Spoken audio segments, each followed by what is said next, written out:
ഇതാ നോയിക്കോളി, ഇതൊരു പുതിയ തട്ടിപ്പോ. മൂത്രത്തിൻ്റെ കല്ല്, കിഡ്നിൻ്റെ കല്ലെല്ലാം എടുത്ത് തരാൻ നൽകി ഒരു വൈദ്യം, കള്ളവൈദ്യം. പൈസ ആക്കുന്നു ഒരാളെ ചികിത്സിച്ചങ്ങ് 10,000 റുപ്യ ഇന്ത്യൻ്റെ. മുടിയെടുക്കുന്ന മെഷീനെല്ലാം കൊണ്ടുവന്നിട്ടില്ലേ, ആ കല്ലുള്ളവനെ ചൂത്യനാക്കുന്നത് ഇങ്ങനെ വെച്ചിരുതാ. ഇപ്പം ജനനാക്ക് മുന്നേ ഒരു കാളുനമ്പലത്തിൻ്റെ മോണ്ടിച്ചിട്ടെല്ലാം വന്ന ഒരാളെ കാസർഗോഡിൽ തന്നത് ഒരാളെ പെട്ടെന്ന് ശരിയാക്കി ഇളക്കുന്നു.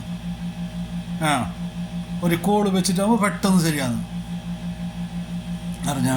ഇത് കല്ലെടുക്കുന്നത്, ഇതിപ്പോൾ നോക്കി ഒരു പാത്രമെല്ലാം കൊണ്ടുവരും, കൊണ്ടുവന്നിട്ട് ഇവിടെ താത്ത് വെക്കും. അപ്പോൾ അവിടെ ഈ ബുദ്ധിയും വിവരമുള്ള ആരും ഇല്ലേ ആ ചുറ്റുവട്ടത്ത്. പാത്രം കൊണ്ടുവന്നു നോക്കി, അതാ കൈൻ്റെ ഇടയിൽ ഇറുക്കിയിട്ട് വെച്ചിട്ടുണ്ട് ഒരു 4 കല്ല്. ചെറിയ എങ്ങനെ മൂത്രക്കല്ല് എങ്ങനെ ഉണ്ട് അങ്ങനെ തന്നെ 4 കല്ലുണ്ട് ആ കൈൻ്റെ ഇടയിൽ. ആ മീത്തലത്തെ കയ്യിൽ ആ ചരട് കെട്ടിയില്ലേ ആ കയ്യിലുണ്ട് നോക്കി. ഇപ്പോൾ ഒന്ന് ബിയും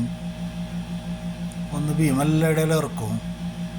ചുണ്ടൻ ബറലിൻ്റെ ഇടയിലില്ലേ, മറ്റേ വലിയ ചുണ്ടൻ ബറലില്ലേ, അതിൻ്റെ ഇടയിൽ ഇറക്കിയില്ലതാ. ഒന്നിപ്പോൾ ഇടുതാത്തക്ക് നോക്കി നോക്കി. അതാ അതാ ഭയങ്കര രോഗം. 4 കല്ലെന്തുകൊണ്ടാ ഞാൻ എന്നൊന്ന് ബീപ്പോ. അതാ 4 കല്ല് വീണു.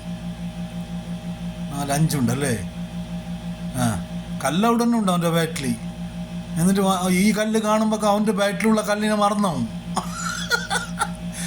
അവൻ്റെ കേൾക്കുന്നു എൻ്റെ ഇപ്പം എങ്ങനെ ഉണ്ടോന്ന്. അവൻ ഈ കല്ല് കണ്ടിട്ട് ചെന്ന് ഇപ്പം ഒരു ആശ്വാസം ഉണ്ടോന്ന്.